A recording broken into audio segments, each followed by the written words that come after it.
O Behemoth é a besta gigante que a maioria das pessoas não sabe, mas estão na Bíblia. Imagine um temível elefante africano de 7 toneladas correndo em sua direção, com a tromba estendida, olhos dilatados e patas maciças como pilares batendo na terra. Não há nada entre você e ele, exceto grama plana, e seu coração está batendo descontroladamente. Como você escaparia? O que você faz? Isso certamente faria a adrenalina fluir. Sabia que animais muito mais temíveis e poderosos do que elefantes africanos já percorreram a terra? O Behemoth. Vemos essa grande besta no livro de Jó. Tudo começou com um homem rico chamado Jó, que vivia na cidade de Uz com sua extensa família e vastos rebanhos. Ele era irrepreensível e justo, sempre se esforçando para viver uma vida moral. Ele tinha uma relação muito disciplinada com Deus.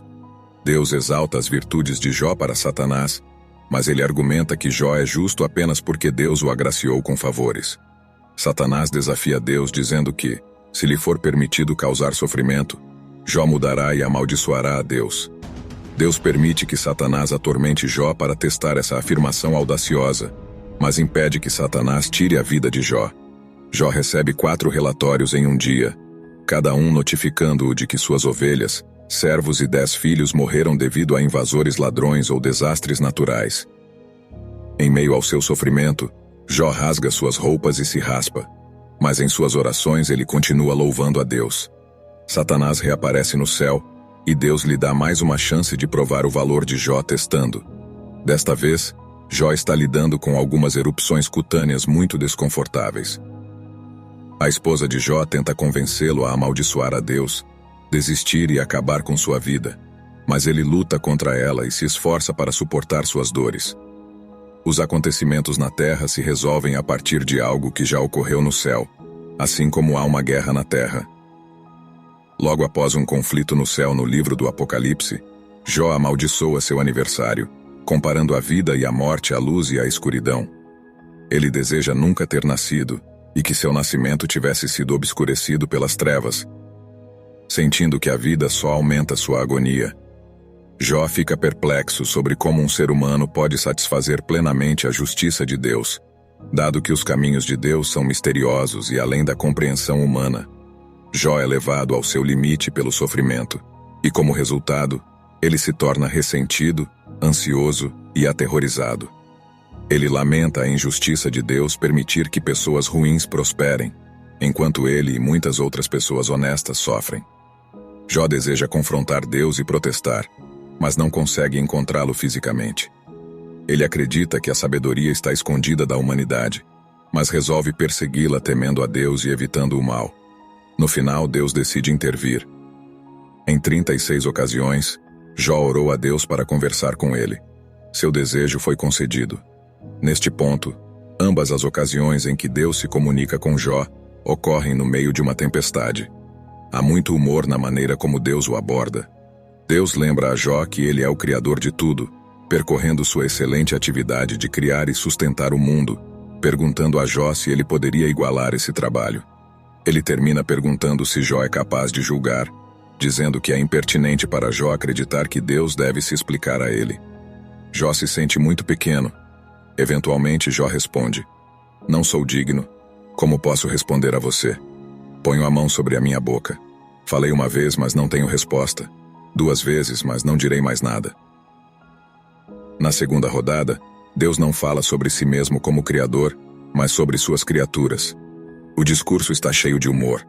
Mais uma vez, ele pergunta a Jó sobre seus pensamentos sobre o Behemoth, como se essas criaturas fantásticas detivessem as respostas para as questões significativas da vida. "Eis agora o Behemoth que eu criei, assim como você. Ele come grama como um boi. Veja, sua força está em seus lombos, e seu poder está nos músculos e tendões de seu ventre. Ele balança sua cauda como um cedro. Os tendões de suas coxas estão torcidos e entrelaçados como uma corda. Seus ossos são tubos de bronze. Seus membros são como barras de ferro. Ele é o primeiro em grandiosidade e poder entre as obras de Deus. Somente ele que o fez pode aproximar sua espada para dominá-lo. Certamente as montanhas lhe trazem alimento, e todos os animais selvagens brincam lá. Ele se deita sob as plantas de lótus, no abrigo escondido dos juncos no pântano. As plantas de lótus o cobrem com sua sombra. Os salgueiros dos riachos o cercam. Se um rio se enfurece e transborda, ele não treme. Ele tem confiança, embora o rio Jordão se enfureça e corra contra sua boca. Alguém pode capturá-lo quando ele está atento ou perfurar seu nariz com farpas para capturá-lo. Anteriormente, o foco estava mais no mistério da criação dos animais. No entanto, agora o foco mudou para o temor e, ao mesmo tempo, a magnificência das criações de Deus. O bimote foi o primeiro entre as obras de Deus. Isso se refere a Gênesis, capítulo 1, versículo 21, onde os primeiros animais mencionados são as grandes criaturas marinhas. Conforme declarado no versículo 19, o bimote foi a primeira criação de Deus. Gênesis, capítulo 1, versículo 21. Deus criou os grandes monstros marinhos e todas as criaturas vivas que se movem, com as quais as águas enxamearam segundo a sua espécie, e toda a ave de asas, segundo a sua espécie. E Deus viu que era bom, e ele confirmou e sustentou isso. A identidade do bimote é uma das várias criaturas da Bíblia sobre as quais os historiadores têm debatido há um bom tempo. A comunidade acadêmica ainda está tentando chegar a um consenso sobre muitos aspectos dessa criatura, mas eles sabem duas coisas. Ele era enorme e tinha um umbigo. A evidência de um umbigo mostra que não é um animal que põe ovos. Nós lemos que ele come grama como um boi. Seu poder está em seus músculos do estômago. Deus parece se deleitar em descrever a maravilha dessa criatura extraordinária, apontando seu tamanho, apetite e comportamentos ao longo do caminho. O quadro é claro. Se Jó não pode lidar com sua criatura semelhante, como ele poderia lidar com o Deus que criou o bimote? A palavra hebraica bimote tem a mesma forma do plural do substantivo hebraico bimote, que significa besta, sugerindo um significado aumentativo, grande besta. A palavra de Deus deixa bem claro quem criou essa grande besta. João capítulo 1, versículo 3.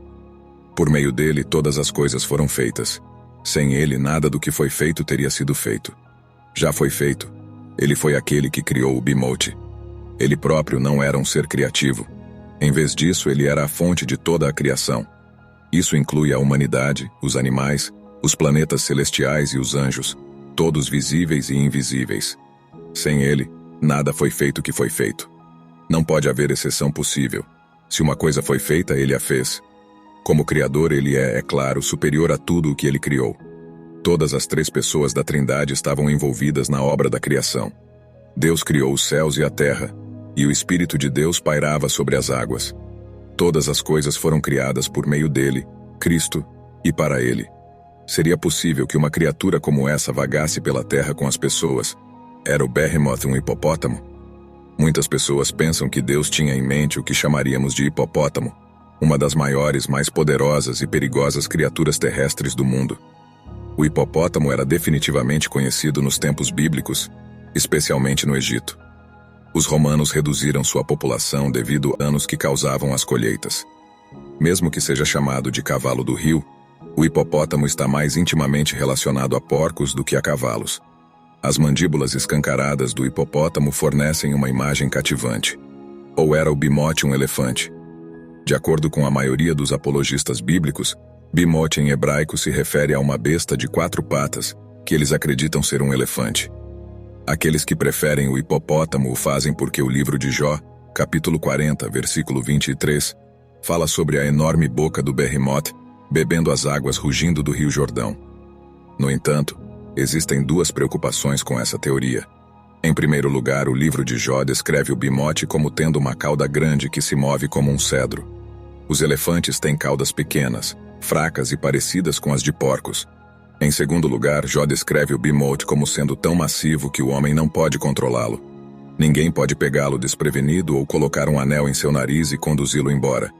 Jó, capítulo 40, versículo 24. Com base no versículo 19, parece que a criatura descrita na história de Jó era grande demais para as pessoas que viviam na época de Jó. Essas descrições não podem ser atribuídas a nenhum animal dos dias atuais. Ao longo da história registrada, os seres humanos caçaram e mataram elefantes e os domesticaram para diversos fins, como trabalho e guerra, por milhares de anos. Quando o livro de Jó descreveu o bimote como o chefe das vias de Deus, tão poderoso que somente aquele que o criou pode fazer sua espada se aproximar dele, não foi um exagero. Vale a pena notar que a descrição em Jó Não inclui qualquer menção de presas ou chifres, o que poderia implicar que não se tratava de um elefante ou um rinoceronte típico, pois essas características distintas caracterizam esses animais.